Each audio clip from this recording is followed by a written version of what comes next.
What is going on, guys? This is the small account challenge again here. We actually had a better day. A little bit of an explanation from yesterday is they did refund me back some of my money. I'm still waiting to see if I can get the rest back based off of their screw up because I recorded my screen and everything and I sent it in to them. They've been pretty chill for the most part, so we're trying to figure that out. I was pretty upset with them yesterday. Finally got to talk to an actual manager that oversees a lot of this stuff and explained to him everything, sent him the video. So I got a lot of my money back from that, but not all of it, of course. So some's better than none, I guess.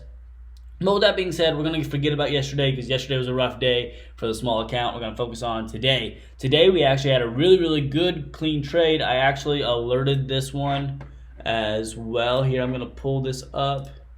Here, guys, this is going to look like a lot. So today we actually alerted quite a bit. You can see it is December 4th. There are a ton of calls, SPY calls, everything's on here. Started at 9:29 this morning. Strangles is a little bit different thing. You guys can look up what that is. I do teach exactly what those are in my system and how you can profit off those huge amounts. They take a little bit more time, but huge amounts.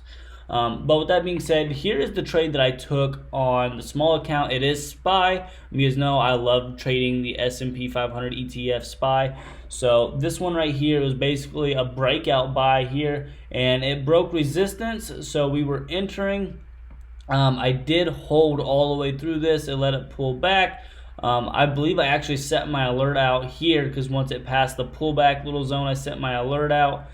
Because I took a more of a risky entry point, just breaking it up. My worst case scenario was I stopped out where my entry was because I was up and it pulled back. So as this thing started running up, we can zoom in a little bit more here to get a little bit better of a view.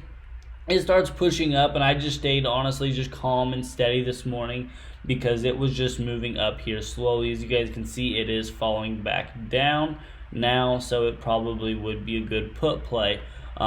Letting that it does actually break right here because it looks like it's having some trouble right here. It looks like it bounced right there last time. But yeah, we were taking profits in here actually really, really high on this red candle. I decided to take them. So it was a really, really quick, easy, clean trade. I think it took around 12 minutes to be exact to profit from this trade. It wasn't a huge profit. It wasn't a small profit. It was right in there. We took a single and a double today. We were happy. There's nothing wrong with taking singles and doubles, guys. Again, absolutely nothing wrong with taking profits and running it, especially when you have a small account. When you have a small account, it does not mean swing for the fences every time because that's how you blow up your account every single time. But we're back green, so that's always good. Thank you guys all for watching. I want to keep this video super short and just kind of update you on what happened today. I will see you guys all in tomorrow's update.